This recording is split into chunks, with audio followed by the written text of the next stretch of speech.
For people, why don't you welcome the Melody Boys, okay?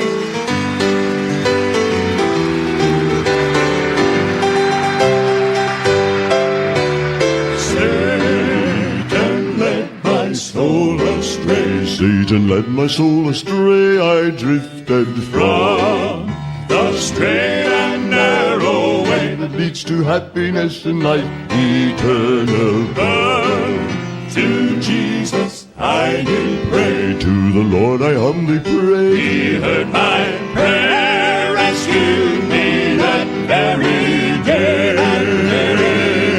Praise God, I'm free. Free from every chain of sin. I've been set free by the grace of God. I'm free. With a settled peace within. No more the paths of sin I trod. I'm free. Heaven's gates I enter in. The blood has cleansed every sinful stain. I'm free. Praise the living God. I'm free again. I'm free again. Oh, yeah. The intro music bears no relation to the content tonight. I just forgot to get a fresh one, and that's a recycle. And so you'll have to forgive me for that, as you'll forgive Resby for, through no fault of his own, being stuck in an airport somewhere in Texas. So remember him, but we'll do this Presbycast without him. And we are happy to be joined by a couple of guests, and we might have a straggler coming in, and that would be Matt Adams if he shows up. But who we have is Jared Nelson, a churchman extraordinaire in the PCA, and a deacon, a real live deacon in the wild. Please do not feed the deacon. That's the way what I always say. But Patrick Sanders. And Patrick, unmute and tell me, are you in Georgia or Alabama or Once where I are start you? talking, people will definitely figure out I'm not, but in the South. But I'm in Athens, Georgia. Athens, Georgia. Okay. All right. So, and Jared, you're somewhere near Pittsburgh in an unpronounceable place, or is it not? My mailing address is Aliquippa. Yeah, there you but go. in Hopewell Township in western PA, northwest of Pittsburgh. I probably said this before, but my wife says that people in Western Pennsylvania they have her favorite personality type. Very, very humble, all, matter of fact, but friendly. And I don't know. Maybe that describes you, maybe not. I'm actually from Illinois. I'm more Midwest than I am Pittsburgh. Okay. But yeah. All right. So I just think if you know Dale Ralph Davis, that's basically Right, your yeah. typical Western Pennsylvania guy. Well, Ralph Davis preaches at our church about once a year, and she certainly does like him. So, we've got half the country covered geographically, but our concern is the upcoming Presbyterian Church in America General Assembly, which will be held in Louisville. Some people know, but let me go ahead and say, because this will affect programming, as they say, I will not be there this year. I'll probably be moving about that time, so there won't be any live shows from General Assembly, and it'll be a little different, but that's the way it's got to be this year, and more on that maybe. But I have no idea what to expect from this year's assembly. Registrations are high. I think we've heard that from people with connections to headquarters. But who knows what the demographic makeup will be, what the mood will be, and what the result will be. But we did a little math. Now, I'm not good at math. Maybe Jared is. Maybe Patrick is. Deacon should have some math skills. I mean, basic adding machine and spreadsheet skills. My dad was a Southern Baptist deacon. They would count money during the service. They would take the offering up and go in a room, count the money during the service, and they always made the joke, which wasn't true, that anything that fell off the desk they got to keep. But that was not the case. And I'm sure Patrick doesn't operate that way as a PCA deacon. But we're looking at, and we actually prophesied this months ago, that this was going to be the year of the officer, of the deacon at the General Assembly. And Jared and I will talk a little bit about why that is and what precipitated this 2 and 3 years ago. But of the record 88 overtures that have been submitted, now I'll remind listeners, an overture is a request from an individual or a court, meaning a session or a presbytery, for the G8 General Assembly to do something, to amend the Constitution, to make a statement, to change a rule, to investigate something. But there are 88 of those things. And I think a previous high, Jared, what was the previous high? 50-something, 60? Scott Edberg would be the person to ask that. I don't have those stats in front of me. I don't have a spreadsheet dedicated to this. It was probably a number about 2/3 of 88 was the previous high. And unusually, there aren't a lot of duplicates this year, are there? I mean, every one is a little different, it seems. There's not 10 versions of the same thing. And I think back in, 2015, there was, there were a bunch of similar overtures calling for the Racial Reconciliation Study Committee or something like that. But there's a legitimate, 75 or more unique requests to the General Assembly. They all have to be dealt with by someone. So there's going to be some time pressure this year, and that can contribute to the level of stress and maybe the level of acrimony. But we'll hope not. But of those 88 overtures, which I started on this about 3 minutes ago, sorry, at least 11 are related to office. And we're going to talk about those tonight, not in great detail, but this will be a big part of the General Assembly. I'll also remind you, I haven't made inquiries to find out for sure. I think I could. But the Study Committee on Christian Nationalism should be released in probably weeks ahead of the Assembly. That could be a point of contention and controversy. But these overtures we're going to talk about tonight surely will be the hottest items before the Assembly. So, Jared, give us a little, I'll start in 2018, and you bring us forward from there on the deacon, diaconate, ordination, officer timeline. 2018, Metro, this shows you how things have changed. 2018, Tim Keller's still alive. Metro New York Presbytery submits an overture to establish an ordained, unisex, non-authoritative office, a new office of deacon, which was, again, unisex. That means men and women. My theory is that Tim Keller was not really apprised of what was going on, and when he heard that the Presbytery had approved it, he said, young men, this is not the time for this, and it was rescinded. It was pulled from consideration before the General Assembly. This year, we have a very similar overture, but again, 10 others that have some vague relation, at least, to this issue. So that's 2018.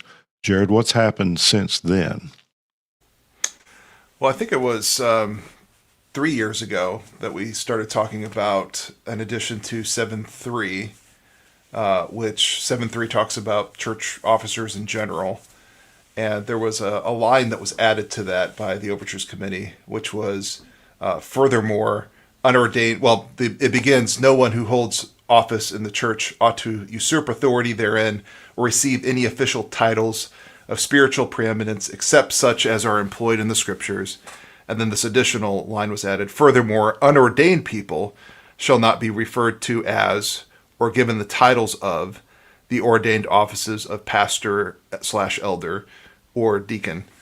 And some of that comes from, make sure that if you have a youth pastor that they are actually ordained, they're not just a youth director, and also issue of deacons, people being referred to as deacons that were not ordained deacons, but were either commissioned or were just unofficial deacons, and the term was being used. And so This passed pretty overwhelmingly at the first General Assembly it was considered at. Went through the presbyteries. There was some pushback on the second General Assembly, but it passed there too.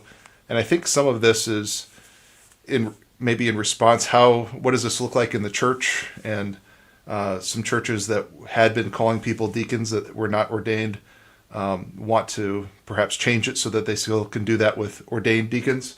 And so others are saying, no, you need to abide by this. And so there's a little bit of a push of either making this even stronger or loosening this up. So I think this is the General Assembly in which we figure out how do we live in light of the change of 7.3.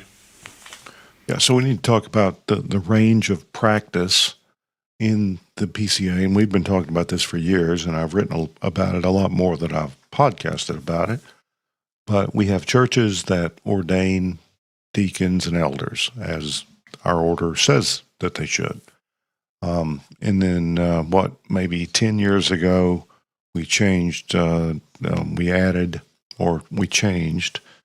BCO 9.7 to allow for male and female deacon assistants appointed by the session. And I think that was seen at the time to be a safety valve for these churches who wanted women assisting or involved in the diaconate. And I don't know that really helped. It says in there that they're not subject to ordination. Some churches call those non-elected, appointed assistants to the deacons, call them deaconesses. And then we have other churches where there are never any deacons ordained, or sometimes you'll have one deacon and you'll have 10 assistants. The women are called deaconesses and the men are called diaconal assistants, which is a weird little thing. I've always thought you should call them male deaconesses to be consistent, if you're going to be consistent. But we have churches who have on their websites, and this has pretty much been cleaned up in the last year because of the amendment that was passed that Jared just mentioned. There were a handful, maybe a dozen, I don't know, maybe more, PCA churches who called unordained females deacons. And the word deaconess has never been illegal. But I think it's reflected in some of these overtures. If you don't have ordained deacons, you don't have any. And there are overtures that seem that want to address that. But that's the range of practice, and the lexical range. The nomenclature used is widely variable, and sometimes it reflects reality, and sometimes it doesn't. So before we get any further, Patrick, you probably are from a church that's pretty standard. You did a GA seminar on the diaconate. What do deacons think about when they hear about other churches that seem to have an entirely different concept of deacons and the diaconate, which really the diaconate is a body of deacons. That's what it should mean. But how do your deacon friends, I know you've done conferences and training and you've been around experts. What do they think about these? It's a good question.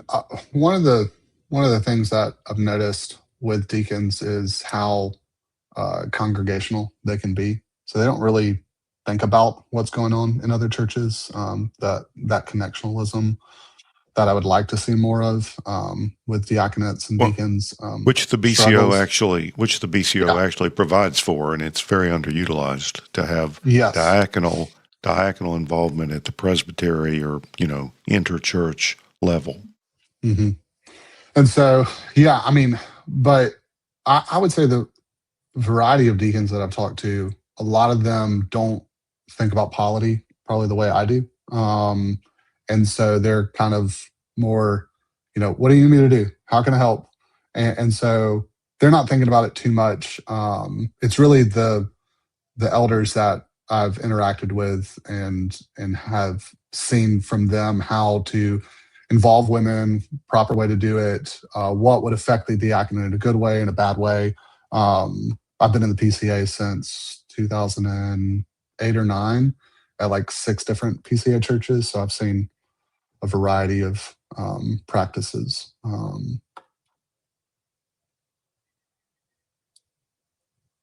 right. And I guess I suspected that most deacons are not plugged into these things. But I think if you want to have unity in a denomination, you need to have a predictable, sort of interchangeable polity and set of titles. Really, I mean that's kind of important. You have that in the military, you have it in business, and really what the New Testament says about titles and office is pretty simple. Well, you know, we're a 2-office denomination, and it can get you can semi-identify way more than 2 in some churches. Jared, any other thoughts before we dive into this list? I think when we get into the substance of some of these, it'll be worth pointing out a few historical points and things like that. But I'm pretty good right now. All right. Well, let me put on screen a list that I made, and it's got some. You won't be surprised to know it's got some editorial comments, and take those for what they're worth. But again, 11 overtures seem to deal with these issues, and we'll go through them in order. I think it's important to know that they're listed in the order they come in, and I think there are actually overtures in this list that are reactions to earlier overtures. I think 2 years ago when we passed the titles overture, I don't think there were a lot of complaints or letters sent to churches that were in violation. I think maybe most people thought, well, it's going to take a while for churches to change their websites and change their practice and explain it. So I think a lot of grace was extended in that first, 8, 10, 12, 14 months. But after last year's General Assembly, when there were still some kind of weird, I don't know if these would be shenanigans or hijinks or low jinks that were going on in an ecclesial sense, then people got a little saltier about it. I don't know. I know that letters were sent to churches saying, this doesn't seem like you're in compliance. Maybe you want to fix that. I don't think there were any complaints. There weren't any presbytery cases. There's nothing before the SJC. But I think because, my upfront prediction is none of these are going to pass. It's going to become a matter of discipline if churches continue to violate some of these things. But that's just my idea. So let's look first at Overture 14. We'll just do the top level summary. Restrict ordained office titles and functional equivalents. Limits the deaconess language for unordained assistants. So it basically outlaws the term deaconess.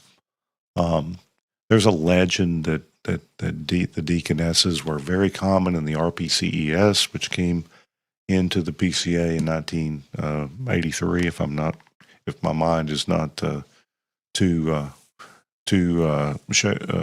depleted at this late hour. But I think the title deaconess, which is not in our polity and is non-standard, is going to be hard to outlaw. I've said it's DOA. It'll be deemed too specific, restrictive, and intrusive. I think the chances of it passing, a simple majority at GA are very low, and at the presbyteries, 0. But Jared, what's your take on this? I mean, some people are going to say, well, these things should pass. This is good. This would be helpful. There is an ethos in the PCA that we've noticed that on doctrine we're pretty strong, but when it comes to limiting the range of motion of a local church in anything but the most serious matters, we think twice before we tighten things up. Yeah, the history in the RPCS, I think is interesting if you read through some of the debates that they were having, because there was a series of overtures from, I don't know, presbyteries in Florida in the RPCES to have women deacons.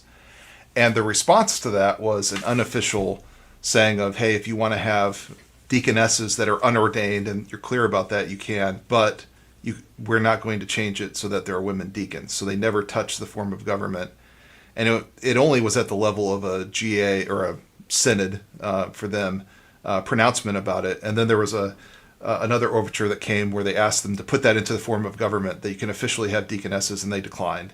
So the highest level, the high watermark, I think, on this debate for deaconesses was what a synod said once in RPCES, but that's, it never made it into the form of government, and so kind of just stayed at that level. But I do think it's interesting that in church history, there's been a distinction between deaconess and women deacons.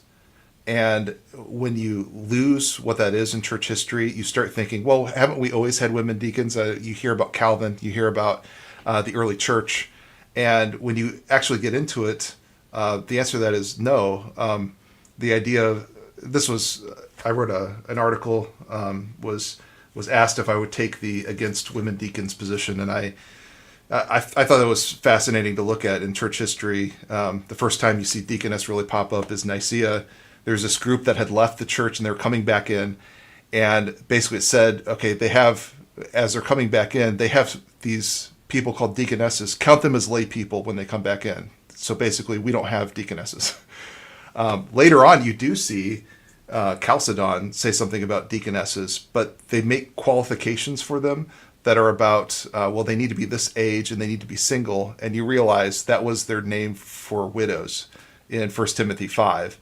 Which was Calvin's practice. Yeah, so when you get up to Calvin and you see this idea of a deaconess, it really is equivalent really to a widow. Yeah, and they were never ordained. Over 60. Yeah. There at least were age restrictions, and there would be whether they were single, and so they were never ordained. They were never considered part of an egalitarian diaconate until the 1800s. That's really the first time that I can see this idea of an egalitarian diaconate. And I think it's really because you had some guys that read back into history and didn't make those distinctions, that there was a difference between a woman deacon and a deaconess, and that deaconess aligned more with this idea of the role of the widow in 1 Timothy 5, not with a woman deacon in 1 Timothy 3. Yeah, you mentioned the churches that came in with the RPCES, but we also had some mainline churches join the PCA, like 10th Presbyterian in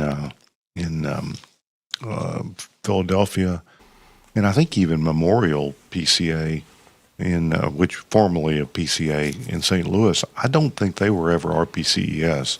I think they came in from a mainline denomination too. I'm not sure, but they I've heard that invoked in that area. But not every church that came in Missouri was RPCES. Oh, I think 10th Pres might have been like us. We came in from the main line, and our first stop was the RPCES, and then joining and receiving into the PCA. And 10th may have a similar history. Right.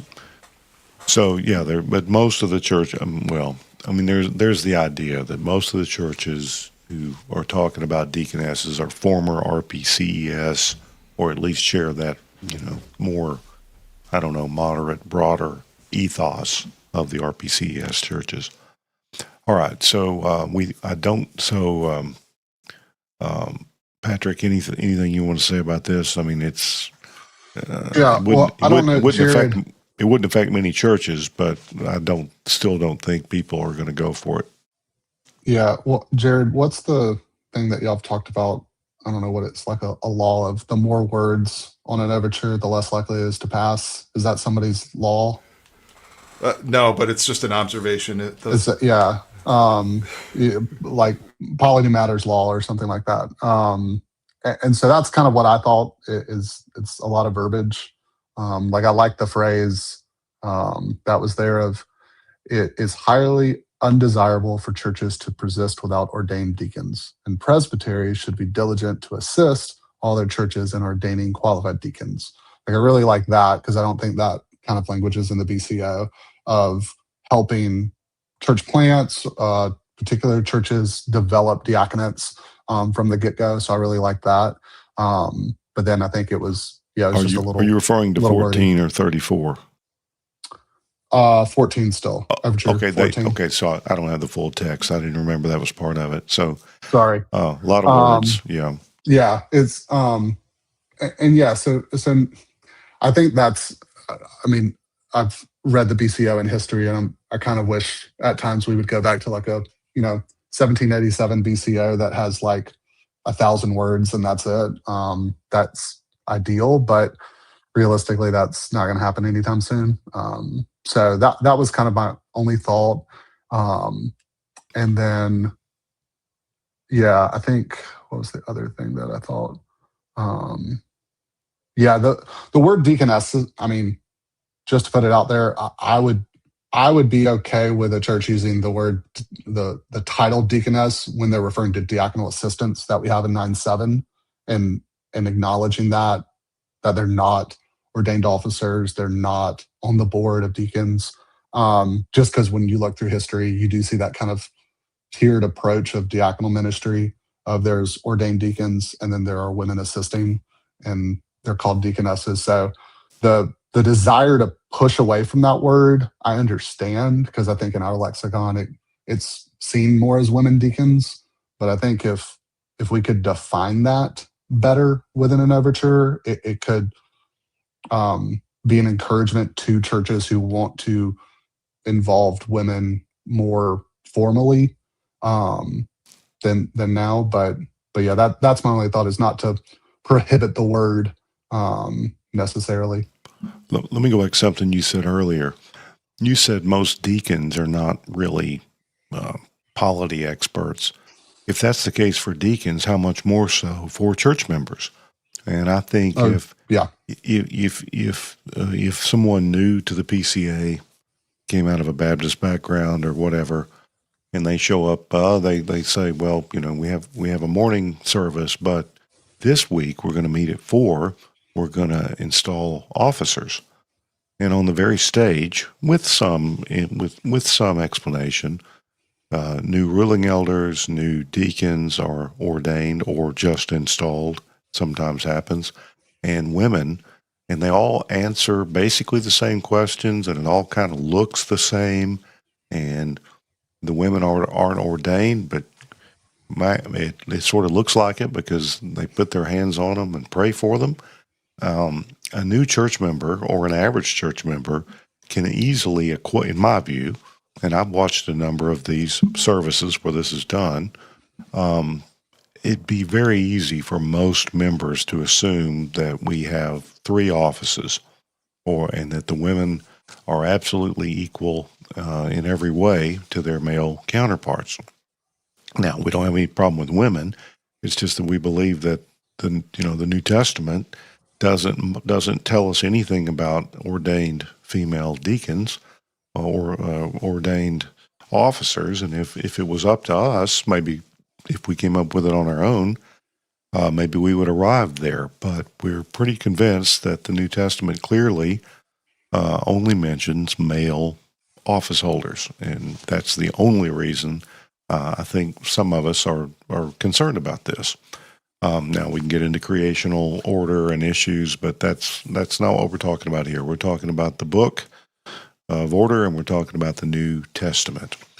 All right, let's move to Overture 34. Now, a presupposition for those who would support Overture 34 is that a church that does not have ordained men in the office of deacon, they may have people they call deacons who serve like deacons, but if they're not ordained and installed according to the Book of Church Order, that's a church that does not have any deacons. And our BCO has they have some instructions, because the BCO can imagine that a church plant might only have elders and not deacons initially, or that a very small church might not have a qualified man. But there's a safety valve there, and it says that If you don't have any ordained deacons, all their duties devolve to the session, who are probably already pretty busy. And this overture clarifies that churches should establish a diaconate and reminds us that if no qualified deacons are available, those duties devolve to the ruling elders. And a lot of us are concerned that there are qualified deacons. Churches, for egalitarian or principled reasons of some kind, just don't ordain deacons. So let me read the language here, and then Jared, you can react to this one. It would change part of 9.2. Some of it's the same, some of it's addition. In the discharge of their duties, the deacons are under the supervision and authority of the session, and that's in the existing section. In a church where it is impossible, and then there's a section stricken. In a church where it's impossible to secure the appointment of a sufficient number of deacons due to the absence of spiritually qualified men, the duties of the office should devolve upon the ruling elders and not upon unordained persons within the church. In other words, it says have deacons if at all possible and ordain them. Don't do a third way. So I think maybe this could pass at GA, but I still think it might have a hard time at the presbyteries. Jared? Yeah, probably one of the big problems with 34 is it doesn't really change anything. This is actually what it already means in 9.2 and 9.7. So it's just clarifying what it basically already means by most people that read it in the plain language. So I know, like, when I first came to the PCA, there were these intinction debates, and some people didn't support the amendments because they said, well, you already can't do intinction by the way that our BCO reads, so we're just saying what is already true. And so some people don't like clarifying. If it's clear in their minds, then they don't want to do that. So, I mean, 34 really isn't saying anything that we haven't done, and so that would be an argument for it just clarifying. But the argument, I think, against it would be it doesn't really change anything. So I think those are hard overtures to pass, to say this is what we're already saying. We're just saying it even more clear or louder.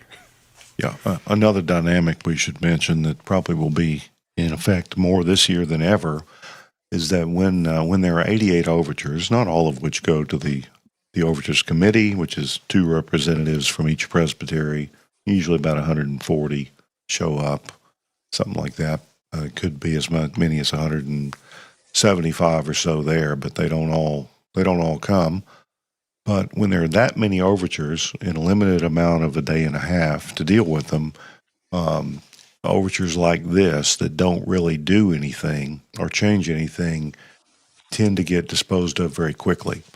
So it's very unlikely I think it's unlikely it'll reach the floor. I think it might pass if it does reach, but I don't think it will. There's going to be a lot of it's going to be bloody in the Overtures Committee in the first few hours, because about half of, let's say if 70 go to the Overtures Committee or 60, you're going to see 25 or 30 bite the dust in a matter of an hour or two. I think that's the way it's been done in the past. So you learn after a while. Don't get your hopes up too much for marginal amendments to pass. They're generally dealt harshly with. All right. Any thoughts on this, Patrick? I mean, you are a deacon, so I assume you believe that it. You probably. I mean, let me guess. You appreciate the fact that you were ordained by the laying on of hands, in conformity with the BCO and the Scriptures, and you probably think that churches should have deacons. Yes, I definitely think churches should have deacons. I have to say that when I was ordained, I did not have the deep beliefs that I do now about the diaconate. Nobody does. Developed. Yeah, nobody So starts thankfully, that the Lord called me to be a deacon before I was knowledgeable on what I was actually doing. But no, I mean, it's one of those things where I agree with Jared. I think it's kind of repeating the same thing. And I always like to point out is that this is already in the BCO, is the duties of the office shall devolve upon the ruling elders, not the session. And so it's like trying to make that distinction of just like, we don't think this is a good thing. And we want to protect the teaching elders even from these diaconal affairs. And so I always like to point that out. It's not the session, it's the ruling elders. So they can have a meeting without the pastors if they want to kind of do diaconal ministry. But I think it kind of says the same thing in a different way. It's a good time to interject something that I think we all agree. Deacons are not junior elders. They're not elders in waiting. Some deacons become ruling elders over time. That happened to me. But there's no reason that should be the norm. You don't ordain the young people who you think will be an elder one day as deacons and let them put their time in and suffer as deacons, and then they become ruling elders. They're two separate offices with separate gifting. There are some people who are elders who would not make good deacons, and there are some deacons who aspire to the office of elder, but there are some that don't want anything to do with it. They don't want to deal with the issues that the elders deal with. So deacons are not junior elders. They're two separate offices, separate giftings, and I think probably in some of our old tall steeple churches in the South, there used to sort of be a thing. Well, you know, if you got some money or you work in banking or something, you know, we'll let you be a deacon for a while, and then we'll elevate you to the office of elder. But that's just not right. It never was. Well, to give something of a shout out to Patrick Sanders, you did a seminar called The Whole Deacon, and you make this distinction that there are some people who see deacons as, I think it was Matt Smethurst calls them formal assistants to the elders, but he's coming from a Baptist understanding. And then you contrast that with like Herman Ritterboss and Cornelius Van Dam, who say, no, they are office holders to a particular task. And so some of this is a different conception of what a deacon is. Are they formal assistants, or do they have their own office and their own particular task they're called to, so that you might have a particular calling to be a deacon and you're called to be a deacon your whole life? Yeah, no, appreciate that shout out. The seminar called The Whole Deacon, it kind of walks through 3 areas of the doctrine of the diaconate. Basically, the relationship between the elder and the deacon's duties, and then the deacon's spheres. It's kind of based off Jared's 3 articles from the 1800s. But yeah, I mean, I think that is a common understanding of the diaconate is assistance to the elders. And when it's seen as that, I think a lot of different opinions on what deacons do can come into play, versus I think a historically reformed perspective has the deacons already set to a particular task by Christ, and the session is encouraging the deacons to do the thing they're already ordained to do, not deciding what the deacons should do. But yeah, I have a ton of quotes in those slides that I think are on the PCAGA website. You can just type in The Whole Deacon, Patrick Sanders on Google probably, and it'll show up. But I'll put it in the show notes. Okay, thanks. But yeah, I think that would go into theory, and I could talk about that for a while, but I think that is a fundamental aspect to understanding the difference in how deacons are going to be executed in our churches, is how they relate to the elders.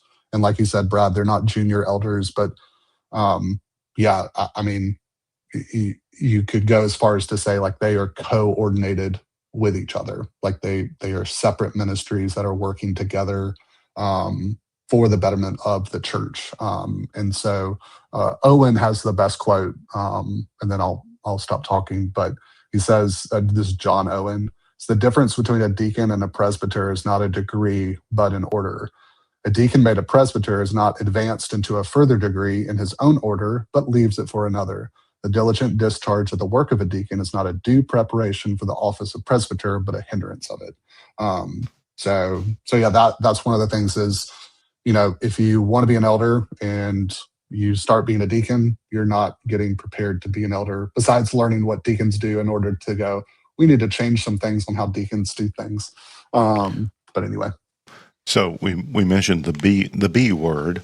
The many people in the PCA who grew up as Baptists, what their church had was a pastor and deacons, and those deacons essentially they were a kind of we've heard about the what was it, Anthony Davis, the basketball player that had the unibrow, these are uni officers.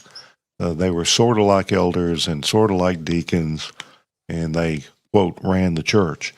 A lot of Baptist churches have adopted a ruling elder type model, although it's still different than ours, of course. And so there are Baptist churches with elders and deacons now, but there's no standard. There's no standard for that, and especially in the Southern Baptist Convention. So the deacon. And real quick, that's Yeah. why Matt Smothrist and Alex Strauss, those are the two that kind of have that mindset, both being Congregational Baptists. They're fighting a whole different battle than we are as Reformed Presbyterians on what elders are. So it's not surprising that they want to encourage deacons to be something less than elders, but assisting the elders because they want to promote eldership. So it's those two books and Van Dam's book. Those are the three kind of main books on the deacon right now. And Strauss and Smothers both have that mindset of assisting the elders, not kind of overseeing physical affairs, temporal affairs, fellowship, those kind of things. And Van Dam does a better job at distinguishing the offices for different purposes. Yeah, there are a number of Baptist churches that do have deaconesses, and you'll see some evangelical churches that have, male elders or a board, but then they do have a unisex diaconate. Of course, whether they're ordained or not, who knows? But that's the wild, wild Baptist West, and the big tent, big Eva. But that's not us. We have an order, and that's the whole point. That's why these overtures or these dueling initiatives are out there. We have to settle this, and we should follow our book. All right, Overture 31. This is another one I think is going to be a very hard sell, but it would restrict the administration of the Lord's Supper to the elders, and it even says ruling elders, but I'm sure they're including the teaching elders, pastors as well. Any amendment to those directory for worship chapters is a hard sell, because what you really find in most churches, and even in the PCA, when you start telling people how to order their worship service, they get really, really defensive. I would say that ruling elders should only be the elders of the church distributing the elements of the Lord's Supper. But if we can't strictly outlaw intinction, explicitly in words, I don't think we have much chance of being this specific about who distributes the elements of the Lord's Supper. Now, the backstory is people visit PCA churches across the country, and they sometimes are served communion physically by an unordained man, by a female who is by definition not ordainable in the PCA, and sometimes youth and children. So this is and that's jarring to people who aren't accustomed to it. I think it's not good. I think it's probably wrong, but it's at least it's a hindrance to people not accustomed to it. But I don't see this going anywhere. I wrote here the PCA is far more. And I actually wrote it. I actually got it wrong on the screen. The PCA is less willing to restrict worship than to tighten up titles and things like that. So, Jared, what do you think about this one? Yeah, the idea of distribution from the table, itself, I think, is a new idea in how we distribute the Lord's Supper. If you look at how the Lord's Supper had functioned, especially in Presbyterian circles, it was a come to the table. So there was no distribution. It was at the table already. And so what this is talking about is regulating something that we kind of introduced, of taking things from the table to the people. And although this is what happens in our church too, it's already something of an innovation that we've introduced. And so now we're regulating an innovation that we've introduced. And whenever things like this come up, it is an opportunity. Like, I think we're thinking about the deacon more deeply. Maybe we need to think about the Lord's Supper more deeply too, of how it is that we do the Lord's Supper. Is it looking like a meal? Is it at the table? And so I think since we've introduced something like a distributing from the table, it's different than administering. And then trying to regulate that novelty is difficult. And that's why we're getting into problems here, I think, is that we've already introduced the novelty. Now we want to regulate the novelty. And so I think that's where we're getting into trouble. And also 31 and 60 are both trying to do something like this. And we have a directory committee that's looking at the directory. So if I were to guess, I would imagine that the Overtures committee may say, let's let the directory committee do its thing before we start editing their work. So I can see this very easily being either pushed to the next GA or said, hey, we're not going to do this year. If we want to amend it later, let's see if we have a different thing to amend rather than amend the thing that's getting amended. That's even a question. If we amend this and then we amend with the directory committee's recommendation, does this recommendation go away? I think it's a little bit confusing what happens to the directory amendments if we end up adopting what the directory committee is going to present to us. Yeah, and this is included Moving in the target. list. Yeah, this is included in the list not because it involves deacons, but because it restricts certain actions to officers, and it really shouldn't be. I don't think it should be necessary. I will mention one thing, Jared, that I've mentioned before. I was at the Museum of the Reformation, which is next door to the Calvinist Church in Geneva. In 2009, they had an exhibition, and they did have a portable communion set from the 1700s, and it was a little box, and it had these tiny pewter thimbles and a little bottle in it, supposedly for a circuit rider of some kind. And I've tried to find the picture of it. I've written to the museum, and I can't find any trace of it. But I saw it, so it just let me know that the way we portion out the fruit of the vine in the supper into individual cups is not. It's not a 20th century.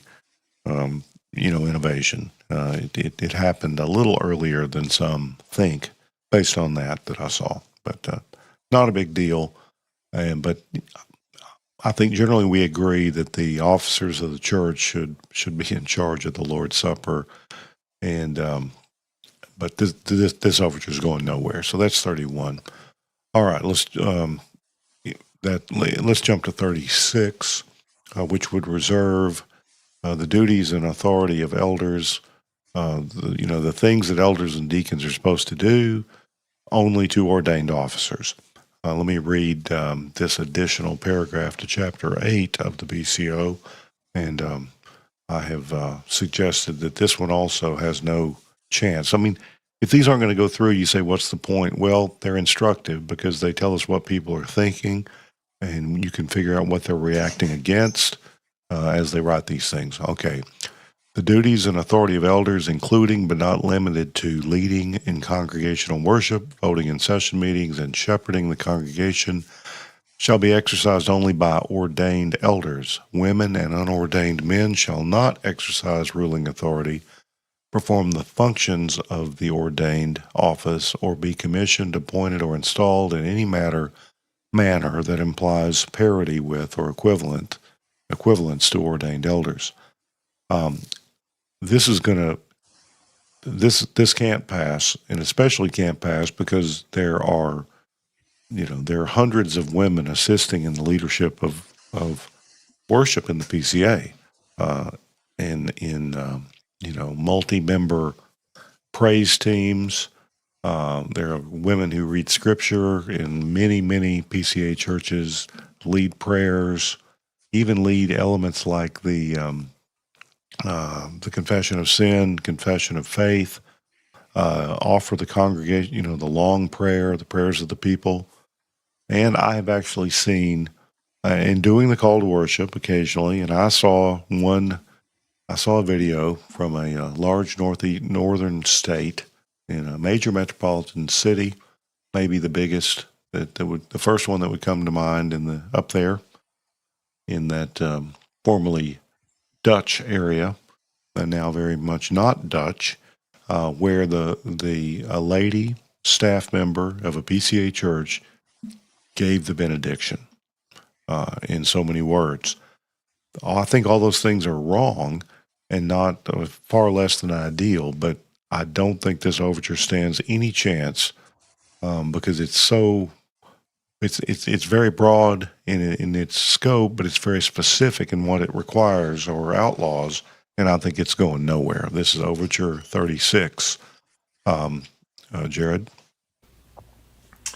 I think this is another one of those where you have a group that's going to look at this and say, this is already true. It's already outlined what it is that the ordained office should do. Therefore, clarifying amendments have a difficulty in getting passed.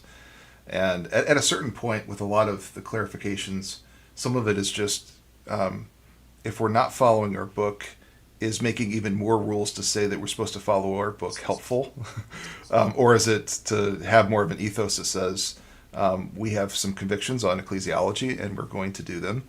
And I think all of this is actually already implied in our BCO, just to make it explicit. But we have a shall here. Yeah. And it says leading in congregational worship shall only be exercised by ordained elders. I happen to believe that's a pretty good idea.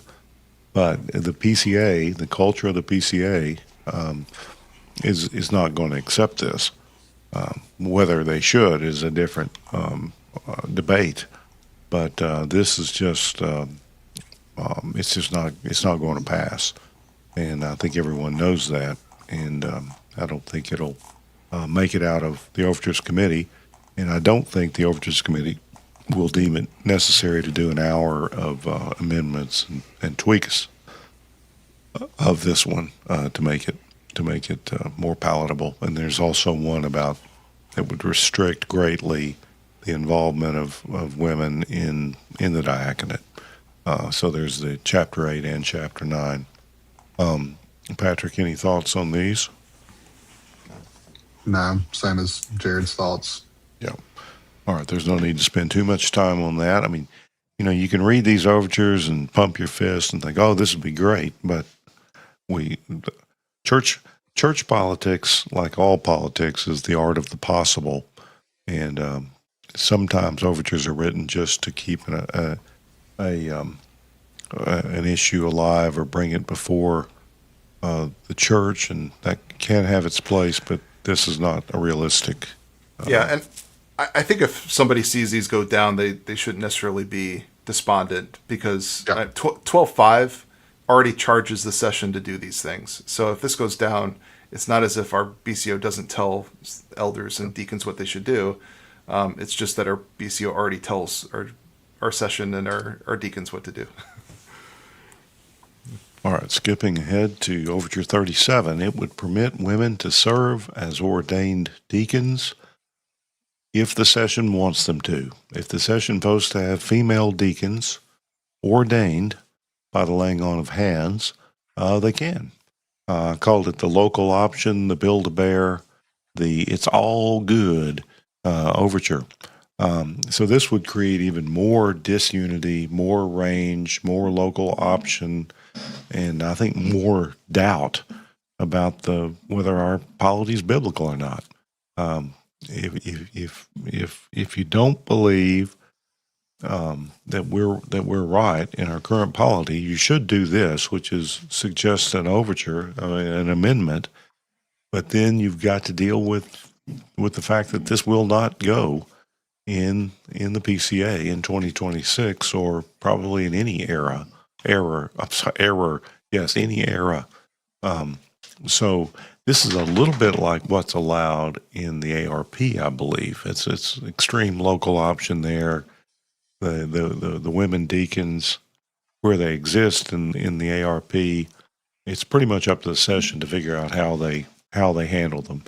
So this is sort of an ARP, maybe earlier eras of the EPC type option, but it's just not going anywhere. And for the reasons I've outlined, I'm sure it's not. But Patrick or Jared, either one of you, if you have anything to say about this one, may as well. I mean, I have thoughts. I think one thing that's interesting with kind of the overtures that are trying to incorporate women and men in diaconal ministry, um, more towards that kind of non-office role or egalitarian office. There seems to be a jump towards that rather than a tweaking of what already exists. So to me, I feel like you would want to strengthen women's roles in diaconal ministry with changing 9-7 to just remove men from the assistants. Like just remove men, and then 9-7 goes back to the way it originally was about godly women. So I guess that's what I would want to see. So the desire to kind of move women into the ordained office of deacon, I feel like is just a really big jump. And like even who's it, Warfield, Presbyterian deaconess, is that right? Or is that Hodge? No, it's Warfield. Yeah, that's right. I mean, with him and the Presbyterian deaconess, he was just like so careful about making sure that the church doesn't kind of just go in different directions, but like, hey, this might be a good idea, but it might not be it might be right, but it might not be wise. And so that's kind of my thoughts with this. And, there's a lot of things that I could say. But I think going back to what Jared had said earlier, that distinction between equality of men and women in the diaconate versus deaconesses being assistants to the deacons, either formally or informally, I think that distinction's not really here. Because you have people like Ed Clowney and Robert Strimple with John Calvin and Warfield who would disagree on the role of women in the diaconate. So that's kind of my thought. Is it just kind of goes too hard in the paint, and doesn't really set itself up for success to, I think, involve women, which I would want to do as well, is involve women more formally in diaconal ministry.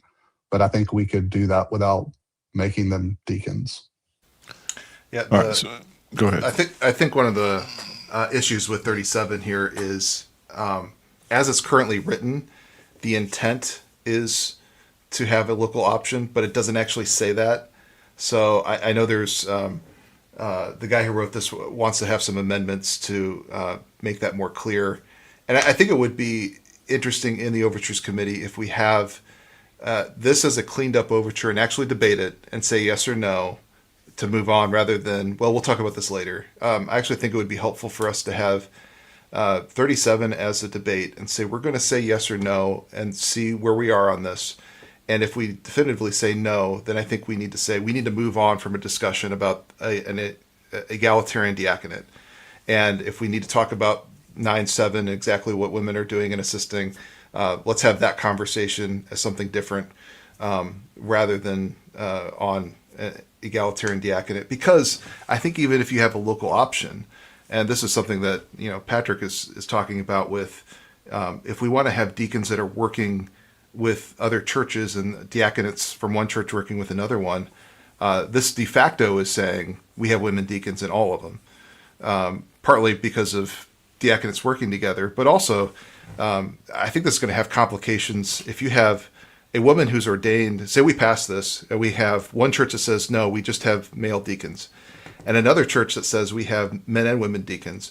What happens to the woman who is ordained as a deacon who then moves to another church?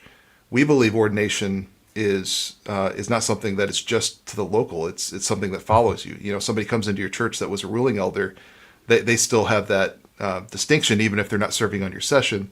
What happens to that woman there? What happens if she is nominated and the church says no? Have they violated her rights? I think there's a lot of consequences we haven't thought about, that it's really hard to maintain a local option because people move. Yeah. In recent, the last 100 years, Presbyterian history, what is first allowed eventually becomes mandated most of the time. The camel's nose in the tent historically has been local option. You can do it if you want to, but you don't have to. And then the run up to the formation of the PCUSA, you had these union presbyteries, where even before the denominations came together, you had presbyteries that were coming together.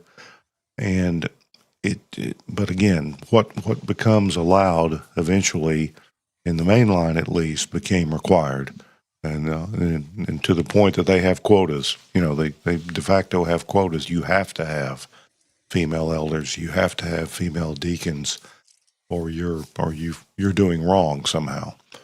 All right, Overture 38, and then if that's a slippery slope argument, that's fine. I like to say that the slippery slope is gravity plus total depravity. So both of those things are real factors in this fallen world. Art Overture 38 also has some form of flexibility. Let the session decide how to do these things, whether there's ordination or not. And it's the flexibility option. And again, you can be flexible about a lot of things, but it's very confusing when you muddy the ecclesial waters of a connectional church. And I think that's something Jared's sort of getting out. We are connected as Presbyterians, and this is a disconnecting ethos.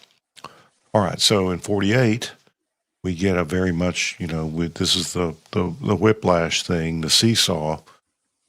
We have overtures that are fairly radical in either direction. And this one says, 48, restrict commissioning and titles that imply ordained office, such as deaconess or shepherdess. So it would outlaw the term deaconess and then the word shepherdess. Now, I'll just tell you, there are churches who use the term shepherdess for an unordained role. There's a whole range. I think the originators of the term just had these as women who come alongside women who have trouble. It's sort of prayer partners. It's a little bit, it reminds me of the old Stephen ministry that a lot of the mainline churches have, but it's women helping women. But now we have, in some churches, it looks like, the equivalent of female shadow elders called shepherdess. They're appointed or sometimes elected by a non-standard process. And you have sessions in the PCA that have a board of women who are at every session meeting, probably enter into debate, and they can't legally vote, but there are a lot of people who think that these are quasi-female elders. So we've moved on from the diaconal term to elder. But the word shepherdess is more or less meaningless. You're probably not going to outlaw it because it doesn't mean one thing. And I don't think, for reasons we discussed earlier, that the term deaconess, even though I don't like it, it's not in the book, and it too really doesn't mean anything. I don't think we're going to outlaw titles that are this broad, although, maybe we feel like we should. But we're trying to address practices that are non-standard, and there's a range. It's hard to do it. So thoughts on, I think Patrick, you've already said you don't have a big problem with the term deaconess. Jared, what do you think about If applied correctly. shepherdess? Yeah. Okay. Yeah. Qualified. Yes. Qualified support of a specified role. Yes, she Jared? needs to be qualified to be a deaconess. Yeah. Where do we go to find that? So, Jared, shepherdesses. How many do you have? We don't have any shepherdesses in our church. We do have women who help, and especially if you think of Titus 2, there is a role for women who are mature to help in discipling other women in the church, and Paul is talking about that to Titus.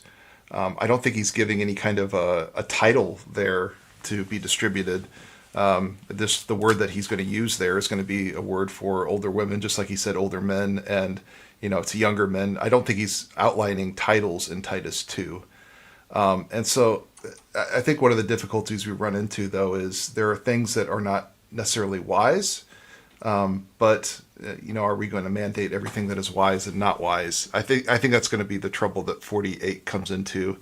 Is it seemed like we want to make a real line with the difference between ordained and unordained, and we have a will for that. The question is, how much will we have in these areas where they're not quite as cut and dry in history or for what people want to do, because you do want women involved in the church with discipling. Just it's unwise, I think, to throw around titles that sound exactly like what the men ordained titles are. But that's where I think we're going to have some problems, though, is getting into those areas and mandating in the BCO. So, and I don't want to stay too far back into what you've moved on from, Brad, but when it comes to 3738, 137 changes every instance where he is mentioned in regards to ordination, and I just think that is a monumental change verbally to get approved. And then with 37 and 38, one thing that's kind of noted is like the RPCNA and the ARP are not they're not perfectly content with their situation with women deacons. Like, they're still debating it. They're still having committees and study committees and debates on the floor and stuff like that. And so if the desire is to move more towards a peaceful union, we can see that those that have that are not in any better position. There's still a lot going on. RPCNA might actually undo it from the little bit that I saw. But that's one thing, is like, if the desire is peace and purity, I don't see that those changes being good. And then I'd like to get y'all's thoughts on the idea of liberty of conscience. Like, so one of the sections talks about, they don't want to bind the conscience of, where is it? Westminster 22 does speak to Christian liberty and not unnecessarily binding the consciousness of men. And so my thought is that focus on binding the conscience is more of the individual, with the officer saying, this is how you should live, shouldn't live, this is what you should do, shouldn't do. That's beyond scripture. Not binding the church to a particular order. Does that make sense? Like, I thought that was an interesting way to think about it. That kind of opens up, if a church wants more freedom, we shouldn't prevent them from having more freedom in their polity. That's part of our ethos, and for some people, that's what they like best about the PCA, is that it's not too narrow. But the people who believe that no woman should be ordained, and that no unordained person should take on the duties and titles and roles of ordained persons, they've got a conscience too. I mean, I think that's a kind of a spurious argument, and the way you represented it as being personal moral issues, that's what the liberty of conscience is talking about. Every officer in the PCA took a vow that said they agree that our church polity is in accordance with the biblical, the general biblical teaching on the church. So nobody's, we haven't pulled a fast one on someone. The revolutionaries and the radicals are those who would create essentially a new office. And Patrick, your point, we should remind people. I think there are 3 NAPARC denominations that allow for some sort of women deacon. One of them's in Canada and has the whole denomination has about 300 to 500 members. That's the ERQ, which stands for something French, and then the RPCNA and the ARP, and they're both the ARP. There was a movement to kind of, I like to call it, grandmother the female deacons they have. That didn't really go anywhere because a few of their big churches have them. But there are a lot of people in the ARP that don't want them. And like you said, the RPCNA may be on the verge of getting rid of this provision for female deacons. So we're going opposite if we expand or if we move in that direction. Yeah, I think that's a good point, though, that the argument for liberty of conscience cuts both ways. That if the liberty of conscience was meant for the individual, not for the session. And so the argument against it would be, just what Brad outlined, right? If you have women deacons that are ordained and the vows still have an obedience to them, you're going to have some people that are going to be silent during that vow, and it's going to create more problems within the church, not solve them and live peaceably. Yeah, the PCA actually implies that there is some authority that deacons have. And as church officers, I think you can understand that they have authority in the sphere that that they operate in. Our deacons don't come and ask us, how much money we should give to a mercy case. That the deacons decide that all the time. I'm telling the deacons, no, that's up to you. You all do that. I'm the liaison with the diaconate for our session. And there's a lot of times I just say, that's your business. You decide. You want to give this person $1,000 or $3,000 or help them fix their car, that's up to you. The session we don't need to know. If there are more. I think that's one thing that seems to, with the distinction on, is the office of deacon assumed in the office of elder? Are they distinct offices? Those kind of things, but also the place of authority within the diaconate. Like 7:2, when it talks about the office of elder is one of rule, the deacon is one of service. Both offices they're both spiritual.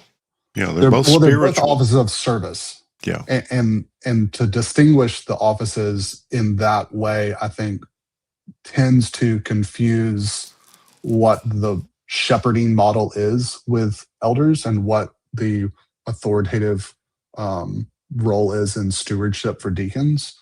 And so that phrasing of rule versus service, I had a quote from Bavinck about that kind of same thing you're talking about, Brad, is who should receive mercy.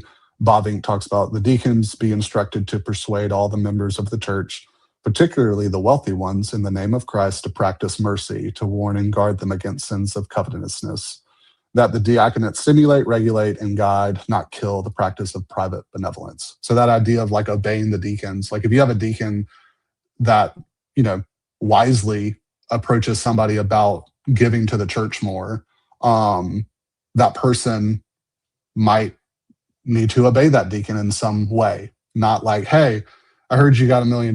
You should give that to the church. And then the member's of course, you're a deacon. I have to obey you.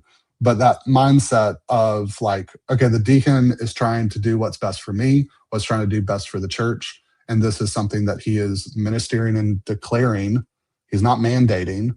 That kind of authoritative position within the diaconate, I think, would stimulate a lot of what grace of liberality in the members. And so I've always because I think that service and rule got changed in the 80s from doctrine, discipline, and distribution. And so I think since then it's kind of been the office of elder is seen as not service seen, and the office of deacon is a servicing office, and I see the two as overlapping. Anyway, we can move Yeah. on. All right. So someone today told me they thought this Overture 52 had the best chance of passing. But I think the argument against it will be, and I'll read it briefly, the change. Well, it's not. It's longer, so it won't be that brief. But it assumes some things, and people will say that it's unnecessary, and I think you'll see why. It assumes some things are being done, and that offends sensibilities in the PCA. It presumes some things, and it will be said to be unnecessary. So this is to the chapter. This is the chapter on officers in general, I believe, chapter 7.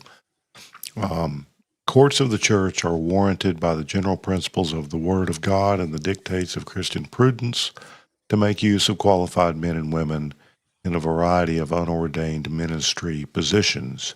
However, since Christ as King and head of the church has given officers to his church, that's the preface to the BCO, and has appointed his system of church government and Holy Scripture, church courts are not free to create ecclesiastical offices.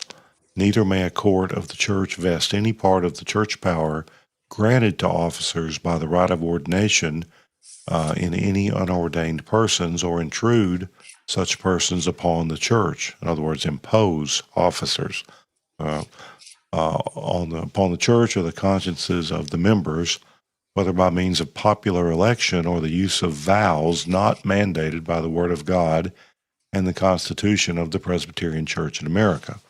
I agree with all of this, but I think people are going to say, well, we can't create offices. These aren't offices. It's trying to prohibit something that some people say can or isn't happening. So there could be a version of this passed, but again, Jared, I don't know what you think, but I think the arguments against it are going to be a similar argument to some of the earlier ones we've talked about. Yeah, the thing I find interesting about 52 is some of that language is actually borrowed from the preface to the BCO. In the fourth paragraph of the preface, it says, Christ as King has given to his church officers, oracles, and ordinances. And then at the end of that, it says, to which things he commands that nothing be added and that nothing from them not be taken away. So it's a powerful section, and I appeal to it all the time, but most people don't know it's there or ignore it. I mean, it says that just as our doctrine, that the Word of God is sufficient for doctrine, it's also sufficient for church government. I don't think a lot of people believe that. I think a lot of people believe that, this nearly infinite variability, local option, contextualization is a good thing, but all the people doing some of these weird things are not calling it offices. So when this overture says you can't make up an office, people would say, well, we're not. Well, and this is our principle in the preface. We've sometimes referred to it as the regulative principle of polity here. That applies here too, and I think the thing that we're struggling with is this is just expositing that part of the preface, and yet I think we've had an attitude towards our BCO as a rule book of things we can and can't do, and if it doesn't tell me I can't do it, then I'll do it.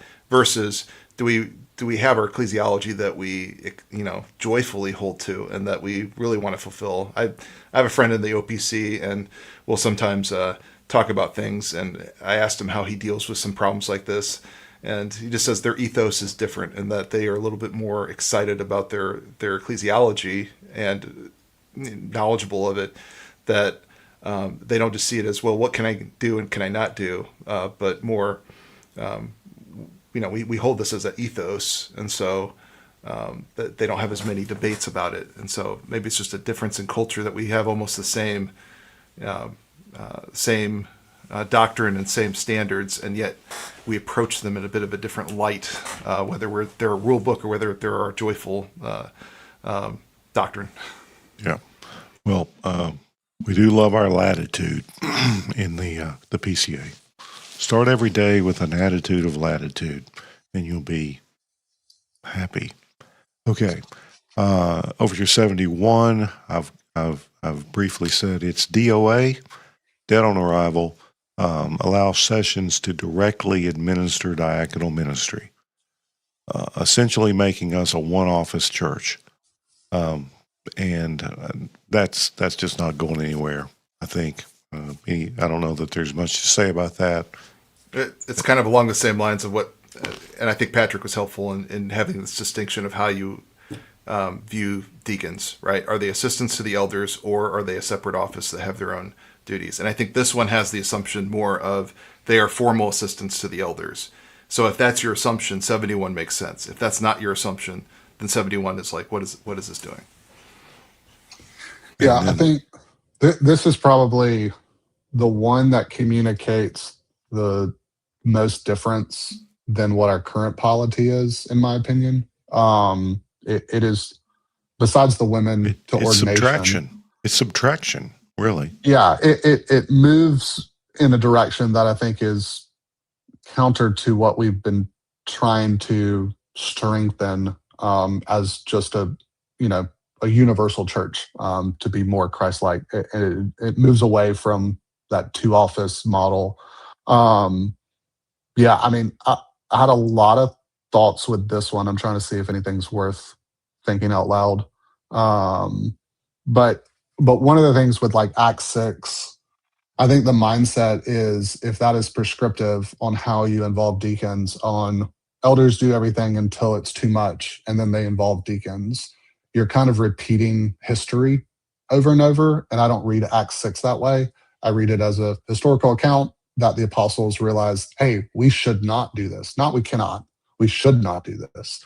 And so they lay the groundwork that then gets applied out through the regular office of elder and deacon later, like in Paul's letters. But yeah, with Act 6 is the in my opinion, the thesis of Act 6 is not what deacons do, but is what elders do not do. And elders do not do anything that is not word and deed, or word and prayer. So with Act 6, the elders, we should not give up doing this in order to do something else. And the something else was just kind of the tip of the iceberg on all of the functions of the diaconate. Let me interject, though. The PCA-BCO does say that in matters of, great financial import, because if the church is committed to a loan or something, a huge expense, that could affect the ministry of the word. It could affect our ability to pay our pastors. So the buck does stop, even financially in some cases, with the session, and the congregation has rights as well. Yes, that was not a they're problem. overlapping accountability. I would see that because the deacons do not have the government of the church, the session does. They can have a final say in matters. But a wise session, big picture. I mean, big yes. things. Like you said, I think when it comes to temporal things, the congregation actually has a lot more rights than they probably realize. Because I interpret property as all property, not just buildings. So like bank accounts, like what the money is being spent for, the congregation should have a say in that. The easiest way to say that is they give or don't give to the church. But I think when it comes to funds, there's stipulations like with 9.2 special importance, BCO 25. But that when it comes to the spiritual side of things, the congregation's right is to elect their officers. But when it comes to the temporal things, there is a blending because deacons are stewards of the common fund, the general fund in a way, and there's overlapping accountability between the three entities. But yes, I mean, it's not, I'm an idealist in a lot of ways, but I have to be practical at some point. Yeah, I think a point that could be made is just like in our BCO, it has some provision if it's impossible for a church to have deacons or diaconate, but that's not ideal. I mean, just like a church cannot have a teaching elder, but that's not ideal. Like you're looking for one if you don't have one, and if you don't have any deacons, It's you're an looking for them. emergency. It's an Yeah. emergency. It doesn't mean that deacons are optional. It wouldn't. Correct. The duties wouldn't devolve to the elders in anything short of an emergency, but this would make it kind of normal, and it's not the way. It's a misunderstanding of our principles. All right, let's move on. We want to finish this. Got two more. Overture 72 is sort of a reporting requirement, and the PCA hates those. It would sort of be it would reveal whether churches had ordained diaconates or not, because there's the assumption they wouldn't report unordained people as members of the diaconate. So require recording of session and diaconate members in session minutes. That would be reviewed at the presbytery level. Yeah, I could very We've rejected similar things several times before. well. I can very briefly say, last GA we had this as an RAO amendment, and a majority voted for it, but it didn't meet the 2/3. Right. And one of the big arguments against it was, well, this should be a BCO amendment. Well, this makes it a BCO amendment. Oh, okay. And I think part of the rationale in here is, if you are having problems with getting a diaconate, why don't you tell the presbytery and we'll help Right. you. Yeah. And there have been a half a dozen of these over the last 10 years, as far as I would know. say this. If I was an elder and could vote, this would be the one I would vote for easily. One thing that was difficult when I'm trying to do connectionalism for diaconates is to gather the information of deacons. I'm reaching out to pastors. I'm reaching out to the secretaries. I'm reaching out to other deacons. Do you know who the deacon is at this church? So having the presbytery that has just like, hey, these are all the deacons. Y'all go have a conference. Hey, these are all the deacons. Go reach out to this church who's been around for 30 years as y'all are particularizing and figuring out what a diaconate looks like. So I'm personally in favor of this because of the amount of time it took to gather all of the contacts for diaconal connectionalism. But I think not the caveat, but the additional of like indicate why their duties have devolved upon the session. I think that's another accountable thing of like, hey, if you don't have a diaconate, why? We want to help you get one. We think it is a benefit, not slap on the wrist. Like, what are y'all doing? But yeah, that's how I read it. All right. And finally, Overture 74, create a BCO chapter on commissioning men or women for non-ordained ministry. It's pretty vague. And I don't, it would be weird if this was the only one to pass. It might be viewed as a safety valve again, but I just don't think it's helpful. I mean, we blur ministry. Some people, I think the word is overused. It's best to reserve the ministry for those who administer the ordinary means of grace, and those in the diaconal ministry is ordained ministry. There are other things churches do, and that's where local option comes in.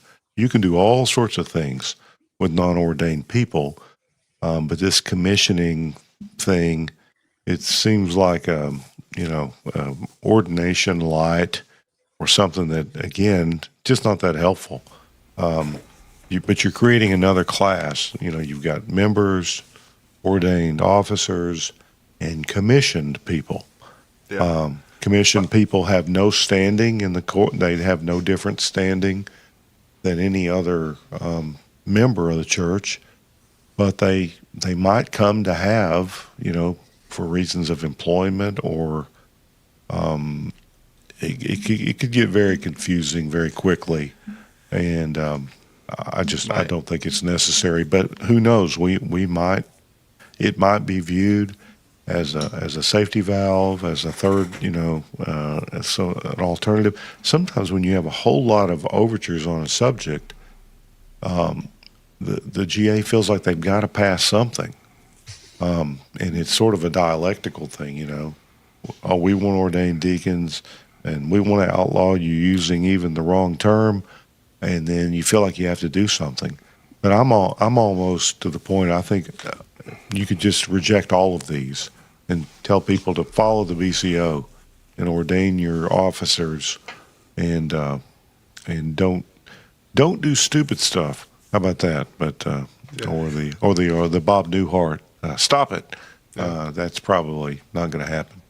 Well, So who knows what will happen? Who knows? There may be 3 or 4 of these that pass. But again, remember, if it's an amendment to the Constitution, which is the BCO is part of the Constitution, it requires a majority vote at GA, 2/3 of the presbyteries approving it, which is very difficult, and then another majority vote. So I'm telling you, don't get your hopes up on any of these, and don't panic if one that you think is really good doesn't even make it to the floor. Yeah, I would. I just have one question for 74, and that would be if somebody's advocating for this, what is the difference between commission and ordained? Are they just 2 words that are meaning the same thing to the person, and one just has somebody that puts hands on somebody and the other one doesn't? That's my big question: is do we actually have a doctrine of ordination that is different than whatever is meant by commissioning here? Yeah. So It's like recognition. I kind of, It's just it's a recognizing. It gives somebody a little ceremony, I think.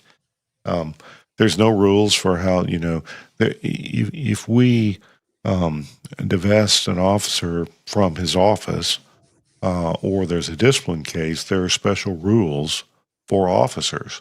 But this commissioning has no, quote, legal status. How do you uncommission? In our church? Yeah, you decommission. Well, when they decommission a naval ship, they usually use it for target practice and sink it out in the bay. We don't want to be shooting at people. I would say that I kind of realized something over the last 24 hours or whatever when I was kind of thinking about this more. I did think of commissioning as different than ordination, but I'm glad they put in kind of the references scripturally, because I kind of looked at those, look at some commentaries. And so they talk about Paul and Barnabas, Acts 13. In the Women in Ministry report and in Bob Inc., it talks about that they were already apostles. So this is the women's report. This is clearly not an ordination in an ecclesiastical sense, since Paul is already an apostle. And Bob Inc. says the laying on of hands occurs not as an occasion for ordination of Paul and Barnabas, but that of being sent forth as persons who have already been in office beforehand. And then in Acts 15, it talks about Silas. It speaks to them also being prophets themselves. And so that might have been the sharp disagreement that Paul had, was what is commissioning and what is ordination, because that was the section right after.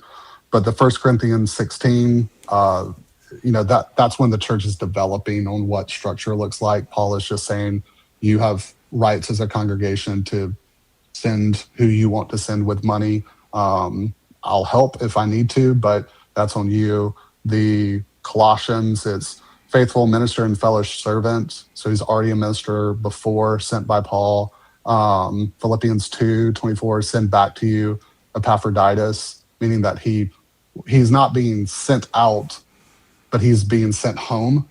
So the sending is just he's returning home. He might have been homesick, is what Silva says. It's basically he's from Philippi. He's gone out with Paul, and then Paul is sending him back home. So he's not being commissioned. He's getting sent back home. He was already sent out as an assistant to Paul. So it's almost like you're already an ordained officer. Now you're being commissioned to a particular work. Like you're a teaching elder. Now you're a missionary is the commissioning, rather than commissioning something completely different. Or it's what we use the phrase as installation. So that's kind of where I am right now, is like, this idea of commissioning with these references, they're not ordination, they're the installate. Like you are an apostle or you are a minister, and this is the particular work you've been called to in this particular way. And we're installing you is the word we use in our BCO. But that, I think commissioning and installation might be more similar than commissioning and ordination. Yeah, but it's not an alternative. Yes. Yeah, it's not an alternative. Anyway, but that's just my little study beforehand. Somebody smarter than me might have some corrections to give. Yeah, I think you can, if anyone who stuck this hour and a half out sees that the PCA is grasping at something, for something, and grappling. People with different views, two different sides are grappling over these things, and it's not going to be clean. It's going to be kind of messy and maybe unpleasant, and ultimately, it may come down to church discipline more than something that's going to be enshrined in the book, and it may come to that, and it may need to. But it's going to be an interesting assembly, and again, we won't be there, but we'll be following it, maybe streaming it, just like many others. So I want to thank you, Jared and Patrick. I think you all can tell Patrick's thought deeply about these things. He's not new to this. And some men like to study World War II. Some men like to barbecue. I like to study the office of deacon. That was my joke. Well, you might get better. So there's hope for you yet. There's hope for me. Thanks. We appreciate you, and no, it's a pleasure. Good elders appreciate good deacons about as much as anything in the world. So, but we do believe that the offices are given by Christ, and that as being body and soul, we need elders and deacons, and we need to be as biblical about all of it as possible. So, thanks, Jared. Thanks, Patrick. We miss Resby, but I think we can end the show. Even without his accustomed expertise in this manner. So we'll do that. And again, with this very odd outro music, which bears no relation to the topic, as I said before. But I think, freedom. A lot of people want freedom to do what they want. That's not what this is talking about. But I think we need to be careful as Presbyterians and value the offices. And we also, as Resby would tell us if he were here, we should not in any case be an Erdman. Praise the living God.